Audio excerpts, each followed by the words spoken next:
ಓಯ್ ಕೇರಿಲಿ ಸರ್ಸೆ ನಿನ್ನ ಸೆರಗ ಸರಸೆ ಹಾಡು. ಎಲ್ಲರೂ ಒಂದೇ ಮಾತು ಕೇಳ್ತಿದ್ದಾರೆ, ಡಬಲ್ ಮೀನಿಂಗ್, ಕಲ್ಚರ್ ಹಾಳು. ಆದ್ರೆ ಒಂದು ಸ್ಟ್ರೇಟ್ ಕ್ವಶನ್, ಲಿರಿಕ್ಸ್ ಡರ್ಟಿನಾ ಅಥವಾ ನಮ್ಮ ಮೈಂಡ್ ಡರ್ಟಿನಾ? ಇವತ್ತು ಇದನ್ನ ಫುಲ್ ಕ್ಲಿಯರ್ ಮಾಡೋಣ.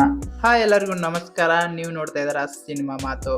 ನೋಡಿ, ಒಂದ್ ಲೈನು ಎರಡು ಜನ ಕೇಳ್ತಾರೆ, ಒಬ್ಬರಿಗೆ ನಾರ್ಮಲ್ ಮೀನಿಂಗ್, ಇನ್ನೊಬ್ಬರಿಗೆ ಡಬಲ್ ಮೀನಿಂಗ್. ಹಾಗಾದ್ರೆ ಪ್ರಾಬ್ಲಮ್ ಎಲ್ಲಿದೆ? ಲಿರಿಕ್ಸ್ ನಲ್ಲಿ ಇಲ್ಲ, ಇಂಟರ್ಪ್ರೇಟ್ ಮಾಡೋ ಬ್ರೈನ್ ನಲ್ಲಿದೆ. ಸಾಂಗ್ ಇನ್ನೋಸೆಂಟ್ ಆಗಿರ್ಬೋದು, ಆದ್ರೆ ಆಡಿಯನ್ಸ್ ಇಮ್ಯಾಜಿನೇಷನ್ ಡೇಂಜರಸ್ ಆಗಿರ್ಬೋದು. ನಿಜ ಹೇಳ್ಬೇಕಂದ್ರೆ ಹಾಡು ಕ್ಲೀನ್ ಇರ್ಬೋದು, ಆದ್ರೆ ನಮ್ಮ ಮೈಂಡ್ನೇ ಡರ್ಟಿ ಆಗಿರ್ಬೋದು. ಒಂದು ಸಿಂಪಲ್ ಅಬ್ಸರ್ವೇಷನ್, ಈ ಹಾಡನ್ನ ಮಕ್ಕಳು ಕೇಳಿದ್ರೆ ಅವರಿಗೆ ಏನೂ ಡಬಲ್ ಮೀನಿಂಗ್ ಕಾಣಲ್ಲ. ಅವರು ಎಂಜಾಯ್ ಮಾಡ್ತಾರೆ, ಡ್ಯಾನ್ಸ್ ಮಾಡ್ತಾರೆ. ಆದ್ರೆ ನಾವು ಕೇಳಿದ್ರೆ ತಕ್ಷಣ ಬೇರೆ ಮೀನಿಂಗ್. ಯಾಕೆ? ಎಕ್ಸ್ಪೀರಿಯನ್ಸ್ ಜಾಸ್ತಿನಾ ಅಥವಾ ಇಮ್ಯಾಜಿನೇಷನ್ ಓವರಾ? ಸೊ ಆನೆಸ್ಟ್ ಆಗಿ ಹೇಳಿ, ಪ್ರಾಬ್ಲಮ್ ಸಾಂಗಾ ಅಥವಾ ನಮ್ಮ ಥಿಂಕಿಂಗಾ? ಈಗ ಮೇನ್ ಪಾಯಿಂಟು, ನೀವು ಹೇಳ್ತೀರಾ ಈ ಹಾಡು ಫ್ಯಾಮಿಲಿ ಜೊತೆ ನೋಡೋಕ್ಕಾಗಲ್ಲ. ಆದರೆ ಕ್ವಶನ್ ಏನಂದರೆ, ಹಾಡು ಆಕ್ವರ್ಡಾ ಅಥವಾ ಥಿಂಕಿಂಗ್ ಆಕ್ವರ್ಡಾ? ಬಿಕಾಸ್ ಕ್ಲೀನ್ ಮೈಂಡ್ ಇದ್ದರೆ ಯಾವ ಹಾಡನ್ನಾದರೂ ನಾರ್ಮಲ್ ಆಗಿ ಕಾಣುತ್ತೆ. ಆದರೆ ಮೈಂಡಲ್ಲೇ ಫಿಲ್ಟರ್ ಇದ್ದರೆ ಸಿಂಪಲ್ ಲೈನ್ಗೂ ಡಬಲ್ ಮೀನಿಂಗ್ ಕಾಣುತ್ತೆ.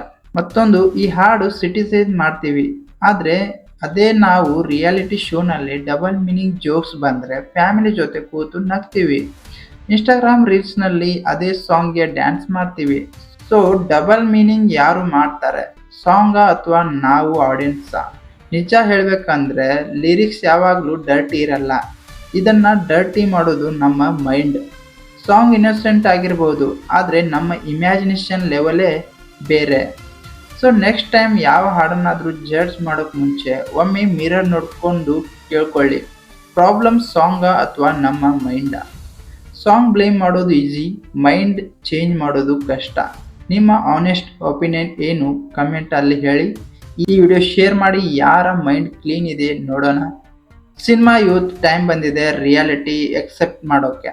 ಆ್ಯಸ್ ಯೂಶುವಲ್ ಮತ್ತೆ ಭೇಟಿ ಆಗೋಣ. खलनायक हूँ मैं।